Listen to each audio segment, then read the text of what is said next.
It happened when I was in preschool. Funny thing is, it's roughly the only event from those days I have a clear memory of. The rest is remembered the same way most things are remembered. Hazy, piecemeal bits that string together into roughly coherent memories. I don't know why I remember this event as well as I do. Maybe it never actually happened and it's a false memory my mind conjured up, and that's why it's so clear. It would certainly explain why I can't find any records of a tornado. The most logical explanation for what happened that day, going through the area around that time. It was several years ago, somewhere between 2005 and 2007, maybe 2004. Even with how well I remember the events of that day, I don't remember the exact year it was in. There's other details I don't remember either, like what the teachers' names were, or what my friends' names were, or if I had any real friends at the time for that matter. Nor do I recall what we did before the storm rolled in. Probably what children normally did in preschool during the early 2000s. It's been such a long time that I honestly don't remember what the schedule was, or if we even had one. I remember that it was a beautiful spring day when my mother dropped me off at the preschool. The sun was shining, and there wasn't a single cloud in the sky. The trees were covered in buds, and the flowers had begun to bloom. It was the kind of day you tend to picture when asking to imagine a beautiful spring day, if that makes any sense at all. The next few hours, minutes, I don't know how much time elapsed between the moment I was dropped off and the moment everything got weird, but the time between then and when we were allowed outside to play was presumably very uneventful, if I can't remember much of it at all. I do remember the teacher reprimanding one of the little boys in my class for pulling my hair repeatedly. I even remember his name. Well, I remember what the teacher called him anyway. She called him Mikey, so I assume his name was Michael. Maybe it was Micah. I don't know if parents name their kids things like that very often in those days. I don't remember if Mikey had ever done anything like that to me before. I do remember that he was a troublemaker. He liked to test the limits of the rules, and basically do the exact opposite of what the teacher told him. There had been a few times where he tried to climb the fence to escape during outside time. Other times he would hide when we were called back inside. Anyway, everything started when we were all outside. The outdoor play area of the preschool was muddy and surrounded by several tall trees and a chain link fence that had ivy snaking up it in places. I was doing what I tended to do at that age, and during recess for years afterwards, which was actively, whether intentionally or not, alienating myself from the other kids by acting like a weirdo. Unlike most girls my age, I was more interested in playing with whatever bugs I found in the grass than with dolls. I was, dare I say it, a bit of a preschool pariah, at least with the other girls. I got along well with some of the boys though. One of the boys and I think his name was Timothy, but it might have been something else entirely, were attempting to capture a large grasshopper in a plastic bucket, with little success. Suddenly, Timothy looked up at the sky. He looked confused. I continued following the grasshopper until I realized he was still staring at the sky. So I turned to look up at whatever he and many of the other children were now looking at. Dark, almost black clouds were spreading across the blue sky at a remarkably fast pace, if I remember correctly. Strangely, and this may just be a result of the memory being distorted over time. I remember that the clouds didn't look right. They didn't look like what clouds are supposed to. They almost looked alive, for lack of a better word. They seemed to swirl and bubble like a liquid, and the way they spread out looked almost like something reaching giant dark tentacles across the heavens. I remember hearing one of the teachers shout to the one who was supervising us, just as the wind started to pick up, and the black cloud completely covered the sky. "Get the children inside, now!" The teacher hurried us all inside the preschool in a very disorganized fashion. Normally, they would have us get in a line first, but this time, she just herded all of us towards the door, casting occasional frightened glances upwards at the swirling dark clouds above. After we were all inside, the teacher slammed the door shut behind her. It was at this point I noticed all the windows had their shades pulled. The wind outside was howling loudly, and I could hear the sound of branches from the trees hitting the roof of the building, and that was soon joined by the sound of pouring rain slamming into the tin roof, punctuated by deep rumbles of thunder that sent waves of fear through myself and the other children. I mean, who isn't afraid of thunder at that age? The teachers brought us inside the big room, where inside recess was usually held. This time though, instead of being given the go-ahead to begin playing with the many toys in the room as we usually were, they told us to sit down facing the wall opposite the windows, huddled together.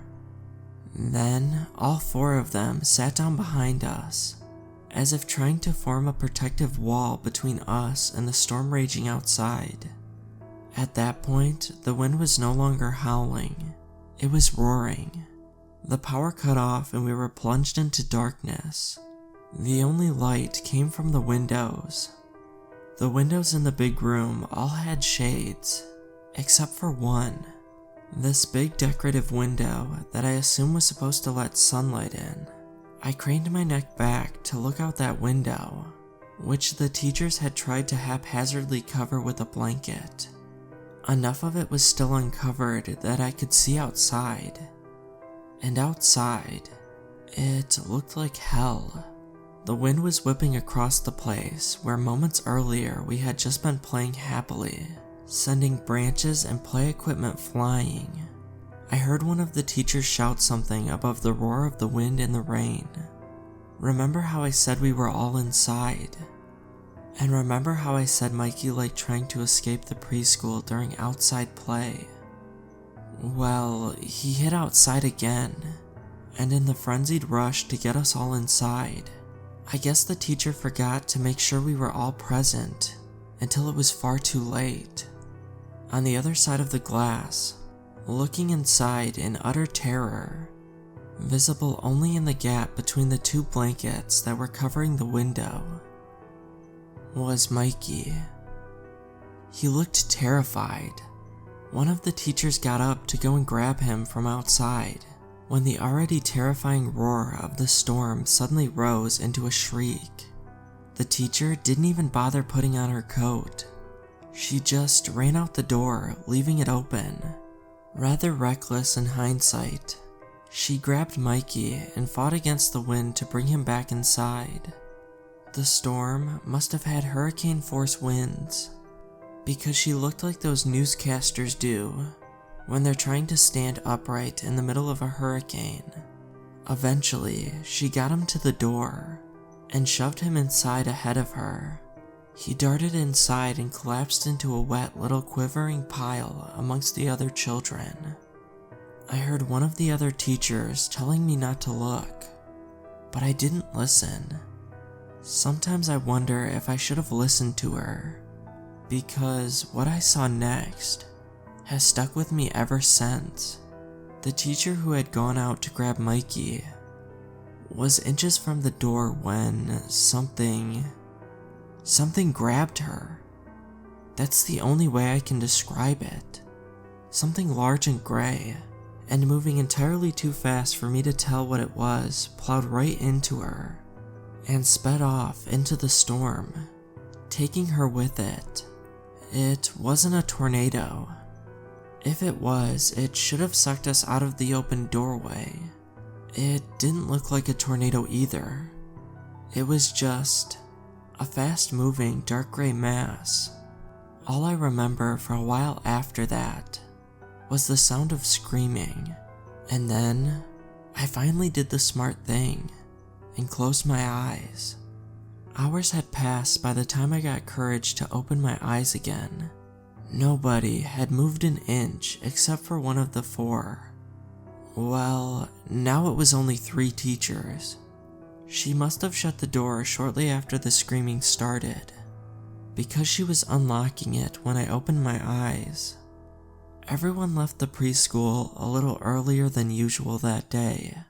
I remember as I walked with my mother to the car, I looked around.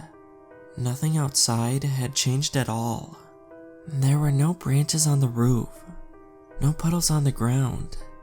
It was as if a storm hadn't happened at all. I've tried asking my parents what happened that day, if they remember me being sent home early because of a storm, if they remember one of the teachers at my preschool disappearing one day and never coming back. They don't remember much. My mother has said that she remembers we got sent home early one time due to a tornado watch in the area.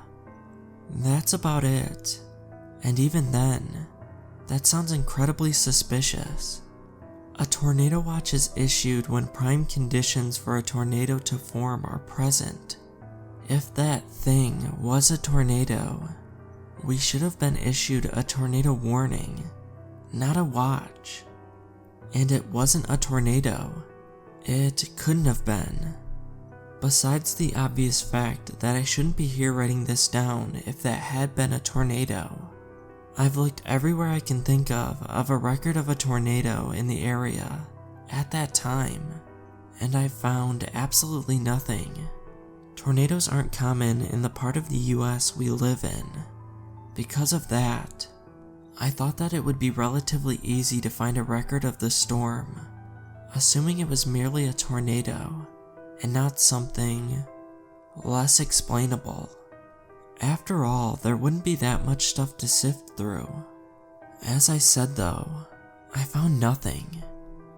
Even then, a tornado is the most logical explanation for what happened that I can think of, but I can't find any evidence of one. And there's so many peculiarities about that storm that don't fit in with the tornado explanation, especially the lack of any damage or even puddles after the storm had passed. Tornadoes leave trails of destruction in their wake. If that was a tornado, there should have been a sign of it being there after the fact, but there was nothing. I didn't stay in contact with any of my fellow children after preschool. I don't remember their names aside from Mikey, and even then, I don't remember his actual full name, nor do I think it would be a good idea to bother him about what must have been a very traumatic event considering he almost died that day. And I don't remember the names of the teachers either. In fact, nobody does. The preschool is still there. There are new teachers. The remaining 3 presumably retired years ago, and the new children. I'm moving on in my life. I'm in college. I'm trying to be an adult and do adult things, and I hope to God I never see those strange clouds again.